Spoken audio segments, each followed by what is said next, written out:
Good afternoon students. Today बेटा देखिए, आज कल हमने चैप्टर स्टार्ट किया था केमिस्ट्री का। तो उस चैप्टर में हमने स्टार्टिंग में केमिकल इक्वेशन रिएक्शंस के बारे में पढ़ा, how they can be balanced, उनको बैलेंस हम कैसे कर सकते हैं, इन सब चीज़ों के बारे में पढ़ा। अब चैप्टर को थोड़ा सा प्रोसीडिंग में लेते हैं। अगला टॉपिक जो है हमारे चैप्टर का वो क्या है, types of chemical equations. Equation कहिए और रिएक्शंस कहिए, लेकिन मोर प्रोमिनेंट वर्ड जो है वो यहाँ पे क्या है, रिएक्शंस है। देखिए, देयर आर बेसिकली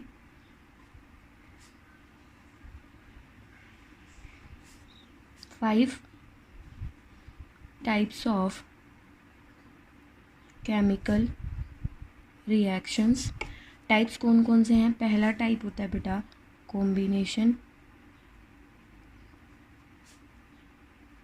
रिएक्शन, दूसरा टाइप होता है डीकॉम्पोजिशन, तीसरा टाइप आता है बेटा डिस्प्लेसमेंट रिएक्शन, और चौथा टाइप आता है double meant reaction, and last one is बेटा रिडॉक्स, और क्या बोल सकते हो, ऑक्सीडेशन एंड रिडक्शन रिएक्शंस। ठीक है, इसके बाद में बेटा आज सबसे पहले हम पहले टाइप को डिस्क्राइब करते हैं। देखिए, combination reaction, decomposition reaction, displacement reaction, double displacement reaction या रिडॉक्स रिएक्शन, इन सारों के सारों पांचों को टाइप को हमें क्या करना है बेटा, डेफिनेशन देनी है और साथ में एग्जाम्पल देने हैं कि एग्जाम्पल कैसे जस्टिफाई करेगा उसकी डेफिनेशन को और उसकी टाइप के रिएक्शन को। देखिए, पहले लेते हैं combination.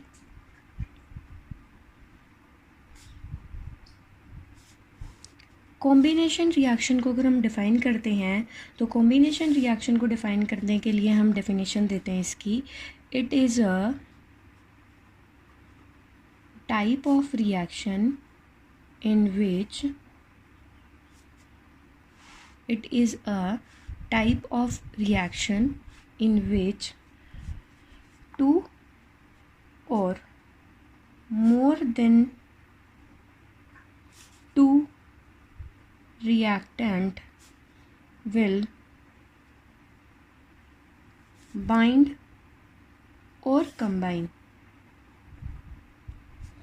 with each other and forms a single product। इस बात पे ध्यान देना बेटा कि यहाँ पे जो प्रोडक्ट होगा हमारा वो सिंगल होगा। इसके बाद में इसके एग्जाम्पल की बात कर लेते हैं कि एग्जाम्पल में हम कैसे देंगे, कि एग्जाम्पल क्या हो सकता है। कॉम्बिनेशन का बहुत बेसिक और बहुत ज़्यादा इजी एग्जाम्पल जो है वो ये माना जाता है, when carbon is combusted in the presence of oxygen it will lead to the formation of CO2।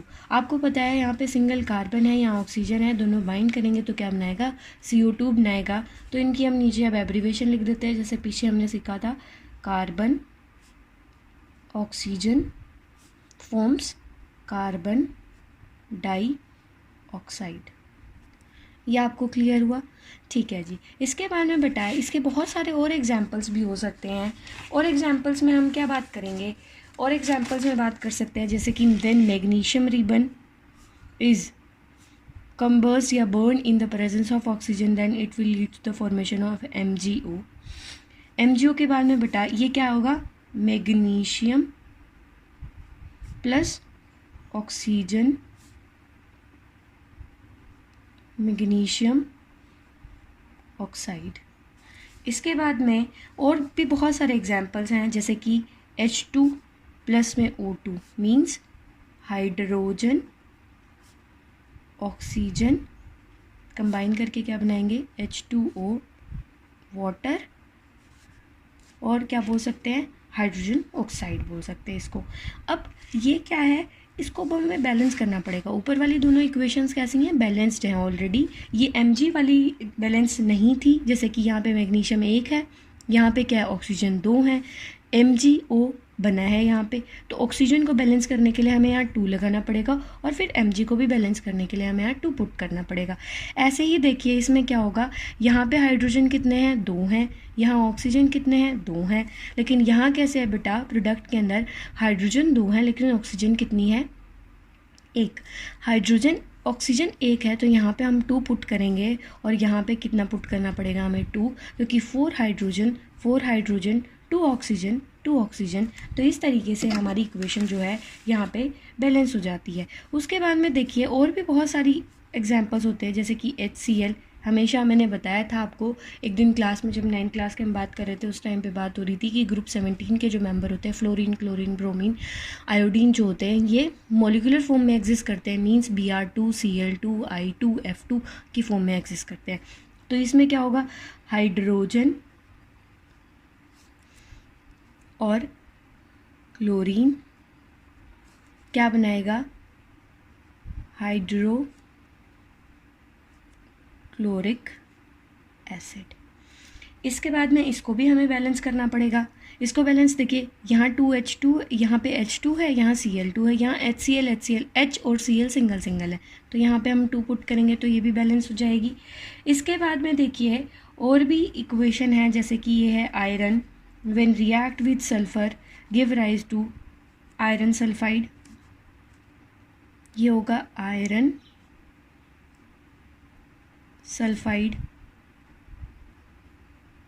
Sulphur, ये आयरन। ये आपके फिजिकल चेंज वाला जो एग्जाम्पल है ना NCERT में 9th क्लास के 2nd चैप्टर में, वो वाला एग्जाम्पल है यहाँ पे। और जैसे कि Na, सोडियम जब क्लोरीन के साथ रिएक्ट करता है तो क्या बनाता है, NaCl बनाएगा।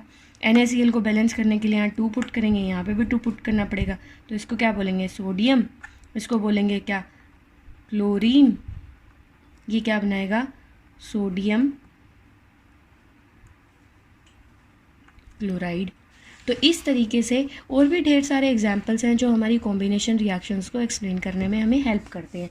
लेकिन बेटा कॉम्बिनेशन रिएक्शंस के साथ में आपकी बुक में एक बहुत अच्छा कॉन्सेप्ट दिया है, ध्यान देना। कॉन्सेप्ट क्या दिया है कि बेसिकली एक सब्सटेंस बताया है CaO, इसको बोलते हैं हम क्या, कैल्शियम ऑक्साइड। क्या बोलते हैं इसको हम, कैल्शियम ऑक्साइड। जब बेटा वाटर के साथ रिएक्ट करता है, ये क्या है, वाटर के साथ रिएक्ट करता है तो क्या बनाएगा, कैल्शियम हाइड्रो ऑक्साइड।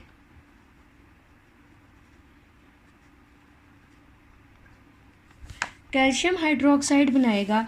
इसको हम क्या बोलते हैं, कॉमन नेम जो इसका क्या होता है, क्विकलाइन। किसका बोल रही हूँ, कैल्शियम ऑक्साइड का कॉमन नेम क्या होता है, क्विकलाइन। और कैल्शियम हाइड्रोक्साइड का कॉमन नेम होता है स्लेक्ड लाइम। और साथ में बहुत सारी हीट जनरेट होती है इसमें। सिर्फ आपको भी एक बार हीट पे फोकस करना है। इसके बाद में एक और टाइप की जो रिएक्शन है उसके बारे में बताऊंगी।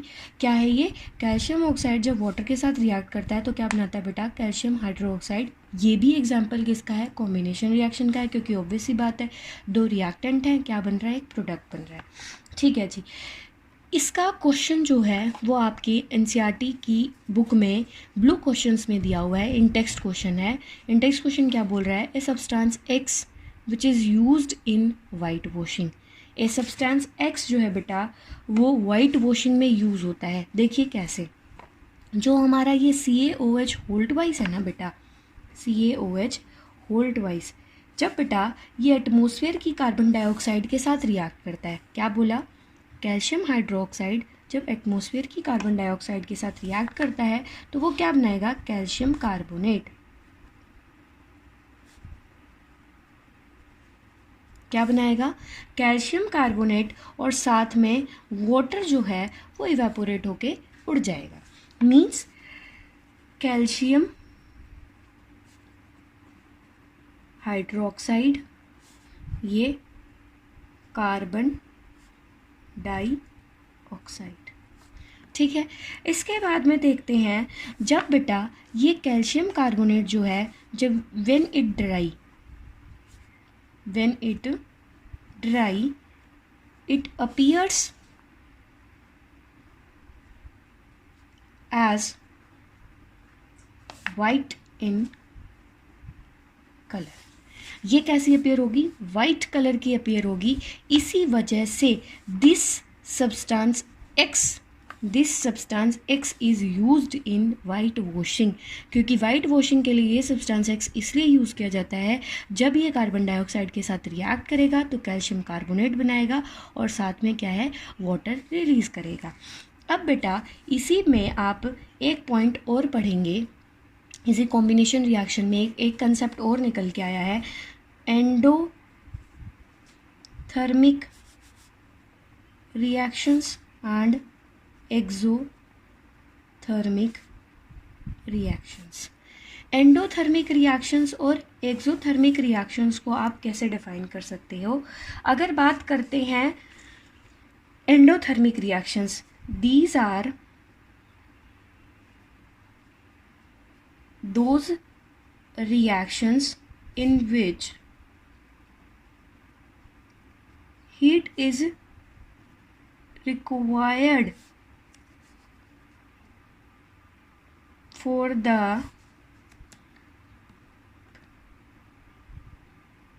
production of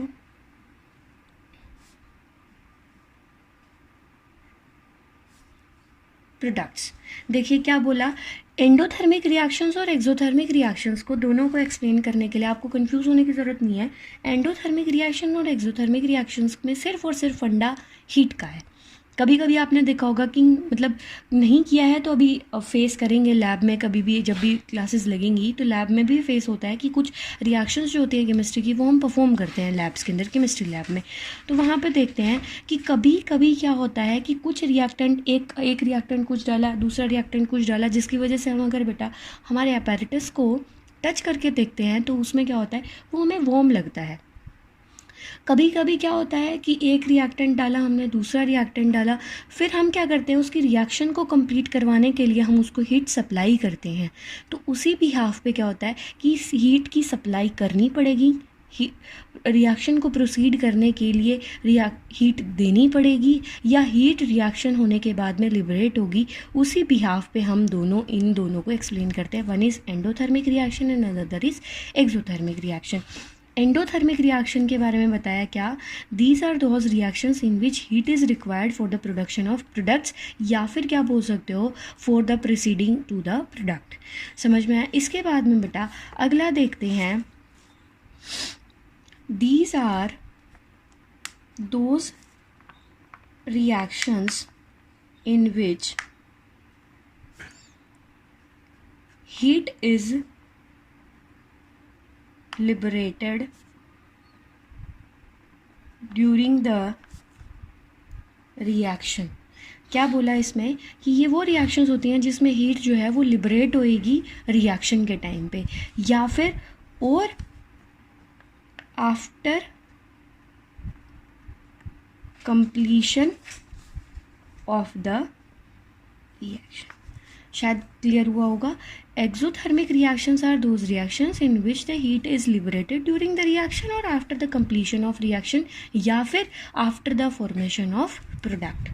और क्या लिख सकते हो, after the formation of products. अब इसके बाद में इनके एग्जाम्पल्स की बात कर लेते हैं। एग्जाम्पल में आपको कंफ्यूज नहीं होना है। एग्जाम्पल आपको कई एग्जाम्पल, जैसे एंडोथर्मिक एक्सोथर्मिक रिएक्शन के एग्जाम्पल्स की बात करूं तो इसमें बहुत सारे एग्जाम्पल्स आपको क्या होंगे कि बहुत सारे एग्जाम्पल्स आपको ऐसे लगेंगे कि ये तो कॉम्बिनेशन का एग्जाम्पल है, ये तो डिकम्पोजिशन का एग्जाम्पल है, या सो ऑन किसी भी टाइप का रिएक्शन का एग्जाम्पल है। लेकिन मैम एंडोथर्मिक एक्सोथर्मिक रिएक्शंस तो हमने कॉम्बिनेशन में पढ़ी थी। देखिए ये एक अलग टाइप है रिएक्शंस का, जिसमें हम हीट के बिहाफ पे डिफरेंशिएशन करते हैं। तो इसमें कोई फ़र्क नहीं पड़ता कि आप लोग कॉम्बिनेशन का एग्जाम्पल दे रहे हैं या डिकम्पोजिशन का एग्जाम्पल दे रहे हैं। तो देखिए इसमें क्या होगा, जब हम क्या बात करते हैं बेटा हीट लिबरेट होने वाले में बात कर रहे हैं कि एक्सोथर्मिक रिएक्शन कैसी होती है। देखिए, जब हम बात करते हैं CaO कैल्शियम ऑक्साइड को, जब हम बेटा वाटर के साथ ऐड करते हैं, जो ऊपर अभी हम इक्वेशन पढ़ के आए, calcium oxide is reacted with water then it will leads the formation of CaOH whole twice. साथ में क्या रिलीज हो रही थी? हीट रिलीज हो रही थी। तो इसको हम क्या बोलेंगे? Exothermic reaction. और भी बहुत सारी इक्वेशंस होती हैं, जैसे कि दूसरा एग्जांपल क्या हो सकता है? Oxidation of food. Oxidation of food में क्या होगा? C6H12O6 गिव, प्लस में क्या होगा? Sorry, carbon dioxide plus water. क्या हो रहा है? Carbon dioxide plus water, sorry C6H12O6 give rise to बेटा, देखिए जैसे कि हम एग्जांपल ले रहे थे C6H12O6। C6H12O6 को बेटा जब हम ऑक्सीडेशन करवा रहे हैं, ऑक्सीडेशन का मतलब ऑक्सीजन की प्रेजेंस में ब्रेक करेंगे, जब इसका हम ऑक्सीडेशन करवाते हैं तो क्या होता है? कार्बन डाइऑक्साइड रिलीज होती है, वाटर रिलीज होता है और साथ में हीट रिलीज होती है। साथ में क्या रिलीज होती है? हीट रिलीज होती है। इसी वजह से ये भी क्या है? एक्सोथर्मिक रिएक्शन है। पहला एग्जाम्पल क्या था हमारा? When calcium oxide is mixed in water then it will leads the formation of calcium hydroxide and large amount of heat is released. दूसरा क्या है? Oxidation of food. Oxidation of food में क्या होगा? Glucose is in the form of food. When it reacts with oxygen या when it combine with oxygen, it will lead to the formation of carbon dioxide, water as well as heat is liberated. इसके बाद में आते हैं हम endothermic reactions के examples पे। Endothermic reactions मैंने क्या बताया कि प्रोडक्ट्स की फॉर्मेशन के लिए हमें हीट की सप्लाई करनी पड़ेगी। फॉर एग्जांपल देखिए CaCO3 क्या है? CaCO3 को बेटा ब्रेक करने के लिए हमें हीट देनी पड़ेगी। CaCO3 को हमें ब्रेक करने के लिए क्या है? हीट देनी पड़ेगी। इसकी वजह से क्या बनेगा? CaO मीन्स क्या बनेगा हमारा? क्विकलाइन बनेगा और साथ में CO2 गैस जो है वो क्या होगी? लिबरेट होगी। ये हमारा पहला एग्जाम्पल था। और दूसरा एग्जाम्पल क्या हो सकता है हमारा? दूसरा एग्जाम्पल हो सकता है जैसे कि देखिए FeSO4 को हमें क्या दी? हमने क्या दी? हीट दी। FeSO4 को हमने हीट दी बेटा, तो उससे क्या बनेगा? Fe2O3। Fe2O3 को हम क्या बोलते हैं? फेरिक ऑक्साइड बोलते हैं। क्या बोलते हैं? Ferric oxide. और साथ में बेटा क्या बनेगा? SO2 plus SO3। और भी बहुत सारे एग्जाम्पल्स आपको देखने को मिलेंगे किसके? एक्सोथर्मिक रिएक्शंस के और एंडोथर्मिक रिएक्शन की। तो शायद कन्फ्यूजन नहीं बची होगी, अब आपको ये बात क्लियर हुई होगी एंडोथर्मिक रिएक्शंस और एक्सोथर्मिक रिएक्शंस के बारे में और उनके एग्जाम्पल्स के बारे में। चलिए, इसके बाद में बेटा एक और पॉइंट दिया है आपकी NCERT में, why respiration is called exothermic reaction. क्या बोला? Why respiration is called as exothermic reaction. Respiration को एक्सोथर्मिक रिएक्शन क्यों बोलते हैं? देखिए, रेस्पिरेशन में क्या होता है? In respiration there is oxidation of food takes place. क्या बताया? In respiration there is oxidation of food takes place. तो हम इसको इक्वेट कैसे कर सकते हैं? Then it is equated as C6H12O6 plus बेटा ऑक्सीजन के साथ कंबाइन करेगा तो क्या बनाएगा? CO2 plus H2O plus heat. देखिए यहाँ पे भी हीट क्या हो रही है? लिबरेट। यहाँ पे भी हीट क्या हो रही है? लिबरेट हो रही है। तो इस बिहाफ पे बेटा ये भी कैसी है? एक्सोथर्मिक रिएक्शन है। कैसी रिएक्शन है ये? एक्सोथर्मिक रिएक्शन है।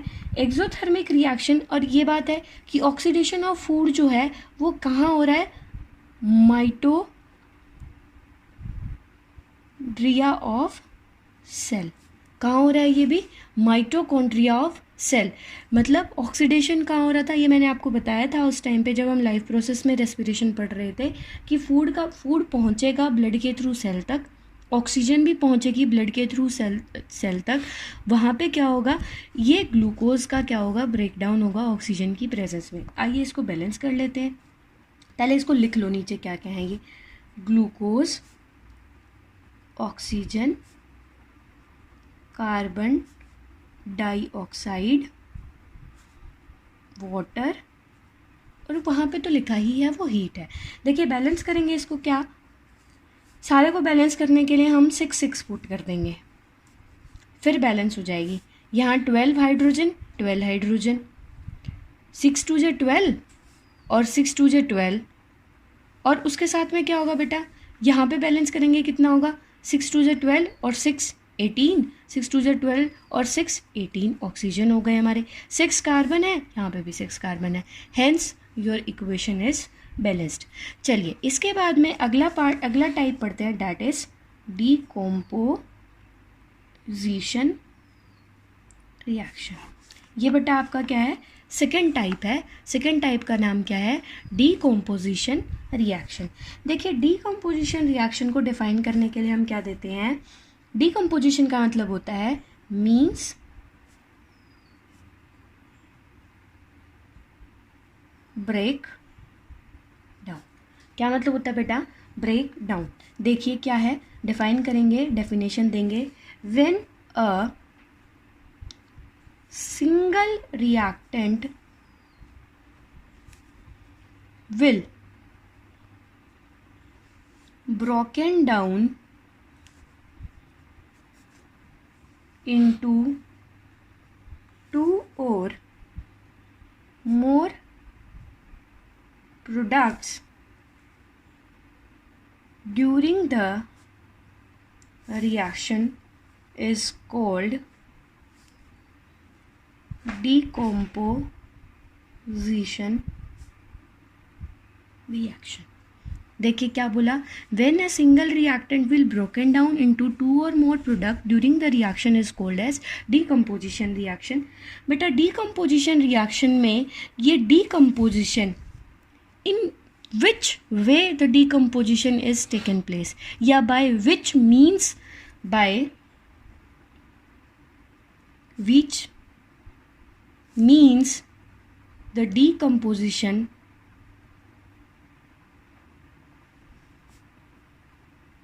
takes place,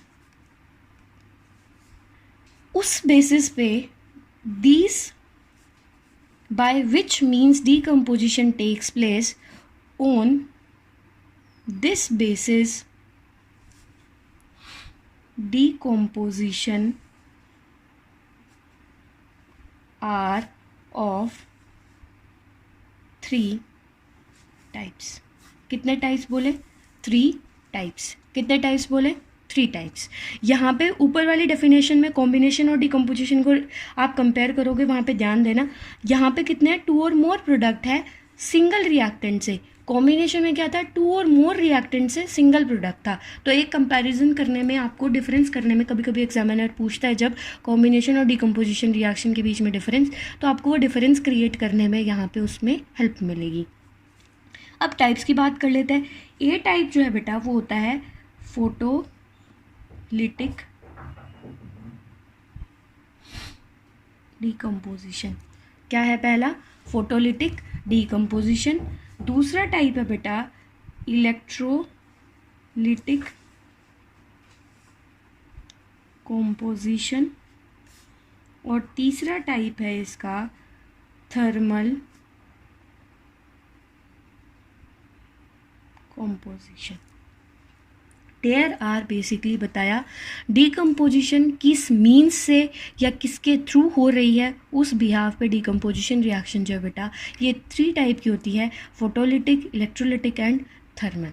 देखिए सिर्फ यहाँ पे मैं मीन्स के बारे में लिखूँगी, इलेबोरेशन जो होगा वो बाद में बताऊँगी। फोटोलिटिक का मीन्स होता है इन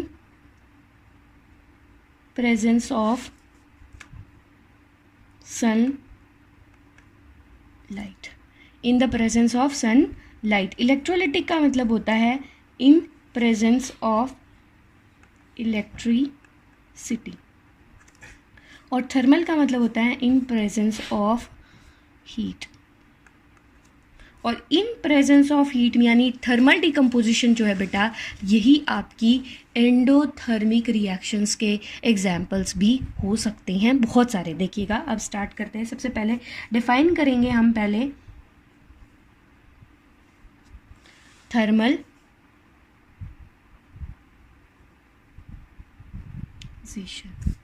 क्या बोला? Thermal decomposition. It is a type of reaction. It is a type of reaction when one reactant will broken down into two or more products in the presence of heat energy। तो वो कैसी होंगी reactions आपकी बेटा? Thermal decomposition, या फिर बोल सकते हो are called as thermal decomposition reactions. तो शायद क्लियर हुआ होगा। थर्मल डिकम्पोजिशन रिएक्शन वो रिएक्शन होती हैं जिसमें रिएक्टेंट एक है, बहुत सारे प्रोडक्ट में ब्रोक होगा, किसकी प्रेजेंस में? हीट एनर्जी की फॉर्म में, प्रेजेंस में। तो अब स्टार्ट करते हैं इसके एग्जाम्पल्स के बारे में कि what are their examples. Examples क्या क्या होंगे बेटा थर्मल डिकम्पोजिशन के? जैसे कि देखिए, हमने पीछे एंडोथर्मिक रिएक्शन में एग्जाम्पल किया था, वही वाला सेम एग्जाम्पल हम दे सकते हैं। जैसे कि CaCO3 calcium carbonate heat provide की बेटा, क्या बनाएगा? CaO कैल्शियम ऑक्साइड, साथ में क्या रिलीज करेगा? CO2 carbon dioxide.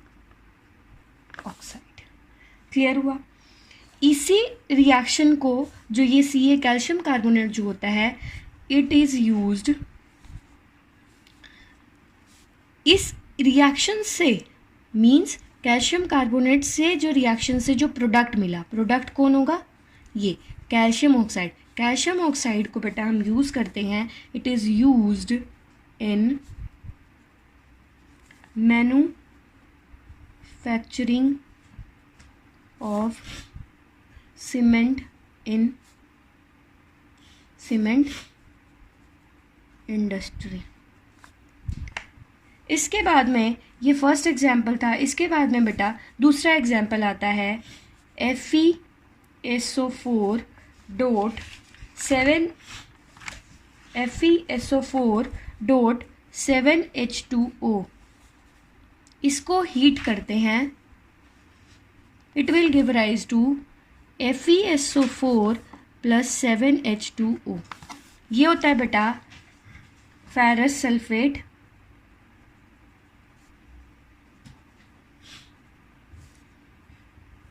हाइड्रेटेड बोलो और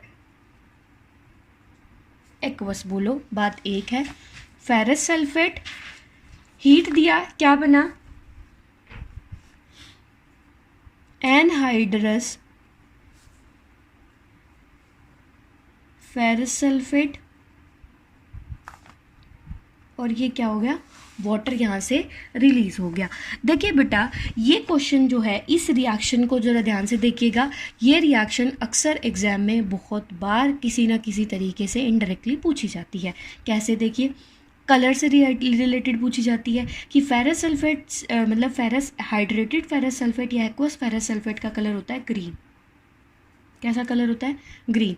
जब बेटा उसको स्मॉल अमाउंट में हीट प्रोवाइड करते हैं, तो जो क्रिस्टल, वाटर के क्रिस्टल्स जो इसके साथ ऐड हुए होते हैं, जिसको हम क्रिस्टलाइजेशन ऑफ वाटर बोलते हैं, ये जो वाटर होता है, ये क्या होता है बेटा? इवापोरेट हो जाता है, इससे ब्रेक हो जाता है, इससे सेपरेट हो जाता है। तो क्या बनता है? एनहाइड्रस। एनहाइड्रस बनता है तो इसका कलर होता है वाइट। इसका कलर कैसा होता है? वाइट। फर्दर देखिए, FeSO4 ये क्या है? फेरस सल्फेट, फेरस सल्फेट को फिर से हीट प्रोवाइड की तो क्या बनाएगा, Fe2O3 ferric oxide plus SO2 plus SO3, तो ये क्या होगी, सल्फर डाइऑक्साइड, ये होगी सल्फर ट्राइऑक्साइड। ठीक है, ये कैसा कलर होगा बेटा, ये बताया था मैंने कैसा आपको, वाइट कलर का होता है और ये इसका कलर होता है रेडिश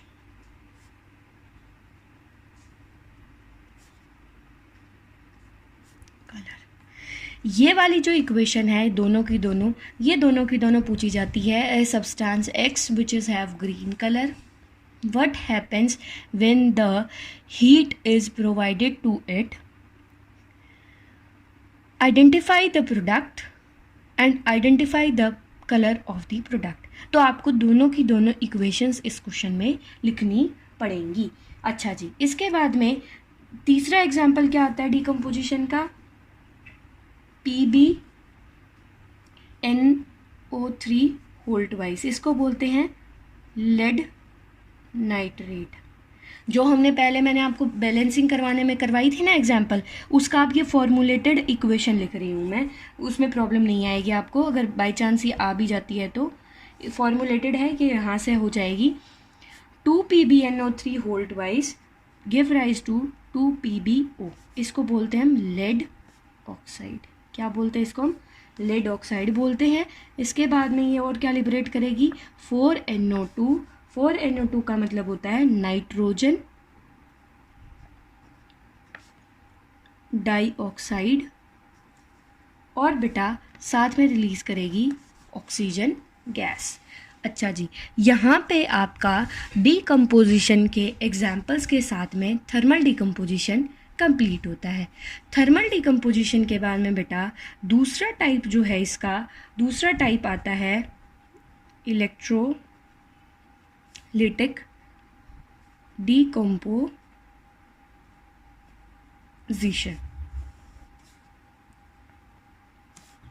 अब इसकी डेफिनेशन देख लेते हैं पहले कि ये कैसी रिएक्शंस होती हैं। इन दिस a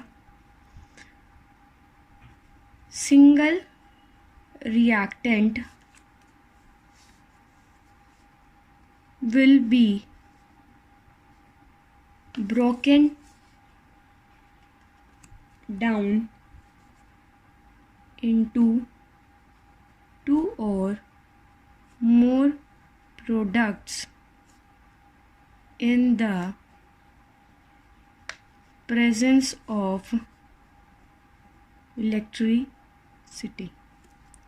बताया था इलेक्ट्रिसिटी की प्रेजेंस में जो भी डिकम्पोजिशन होगी उसको क्या बोलते हैं हम, इलेक्ट्रोलिटिक डिकम्पोजिशन बोलते हैं। इसका बेस्ट एग्जाम्पल जो है वो माना जाता है क्या बेटा, व्हेन H2O 2H2O इलेक्ट्रिसिटी के साथ अप्लाई किया जाता है बेटा, तो ये क्या बनाता है 2H2 + O2, मीन्स हाइड्रोजन और ऑक्सीजन की फॉर्मेशन वाटर से इन द प्रेजेंस ऑफ इलेक्ट्रिसिटी सबसे बेस्ट एग्जांपल माना जाता है किसका, इलेक्ट्रोलिटिक डीकम्पोजिशन रिएक्शन का। इलेक्ट्रोलिटिक डीकम्पोजिशन रिएक्शन में बेटा एक और एडिशनल इन्फॉर्मेशन देना चाहूँगी। इलेक्ट्रोलिटिक डीकम्पोजिशन के अंदर एडिशनल इक्वेशन वो क्या है, देखिए इसके अंदर क्या होता है, हम इलेक्ट्रोड्स यूज़ करते हैं। क्या यूज़ करते हैं, इलेक्ट्रोड्स। क्या यूज़ करते हैं, इलेक्ट्रोड्स यूज़ करते हैं। एक इलेक्ट्रोड का नाम होता है कैथोड, दूसरी का होता है एनोड। दूसरी का क्या होता है, एनोड। और इन दोनों को बैटरी से कनेक्ट कर दिया जाता है और यहाँ पे क्या होता है, हमारा वो इलेक्ट्रोलाइट प्रेजेंट होता है। इलेक्ट्रोलाइट माने जिसमें आयंस की कंसंट्रेशन ज़्यादा होती है, और आयंस की कंसंट्रेशन ज़्यादा होगी मीन्स फ्री इलेक्ट्रॉन्स होंगे, और फ्री इलेक्ट्रॉन्स होंगे तो इलेक्ट्रिसिटी को कंडक्ट कर पाएगा। तो ये क्या होता है, इलेक्ट्रोलाइट। और साथ में इसमें वाटर होता है। इलेक्ट्रोलाइट की जगह पे अब क्या हो रहा है, हमें इलेक्ट्रिसिटी तो पास करानी नहीं है, हमें तो वाटर की ब्रेकडाउन करनी है। तो यहाँ पे इलेक्ट्रोलाइट की जगह पे क्या हो सकता है, वाटर। सिर्फ वाटर तभी होगा तब हम इलेक्ट्रोलिटिक डिकम्पोजिशन की बात करते हैं वाटर की। या फिर बोल सकते हैं hydrolysis of water in the presence of electricity. इसमें क्या होता है बेटा, कैथोड पे जो चार्ज होता है वो कैसा चार्ज होता है, निगेटिव। कैसा चार्ज होता है, निगेटिव। और एनोड जो होती है बेटा, इस पे होता है पॉजिटिव। कैसा चार्ज होता है, पॉजिटिव। ये कैथोड और एनोड जो हैं ये दोनों अपने आप में अलग है। कैथोड जो है वो कैटायन से अलग है। कैटायन पे कैसा चार्ज होता है, पॉजिटिव। कैथोड पे कैसा होता है, नेगेटिव। एनायन पे कैसा होता है, नेगेटिव। एनोड पे कैसा होता है, पॉजिटिव। तो इस तरीके से आगे फर्दर इसके रिलेटेड में कोई भी कन्फ्यूजन आपको नहीं होनी चाहिए, क्योंकि ये हर जगह यूज़ होगा। हमारी पूरी केमिस्ट्री में हर एक पॉइंट पे कैथोड और एनोड, कैटायन और एनायंस यूज़ होंगे। इस वजह से आपको ये कन्फ्यूजन दूर हो जानी चाहिए। लिख देती हूँ, कैटायन पॉजिटिव चार्ज्ड और एनायन निगेटिव चार्ज। इसके बाद में आपका जो थर्ड टाइप आता है, that is photolytic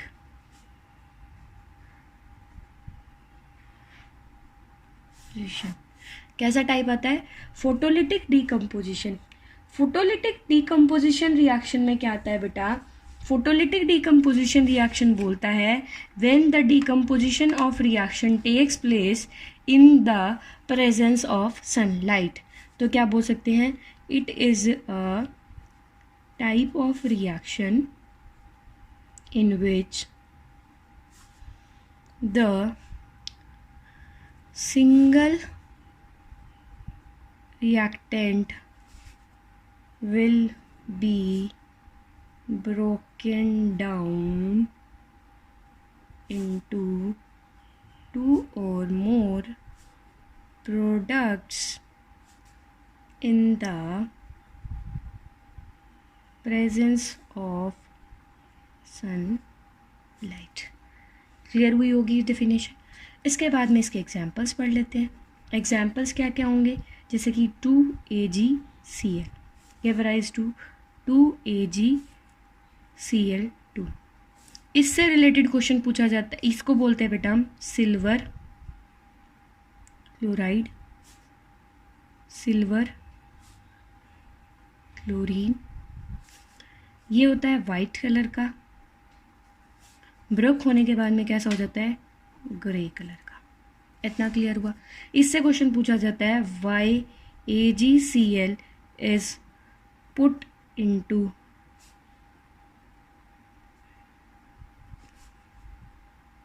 dark colour bottles. यह पूछता है कि AgCl और AgBr। AgCl और AgBr को हम डार्क कलर बोटल्स के अंदर क्यों यूज़ करते हैं, because in the presence of sunlight they will fastly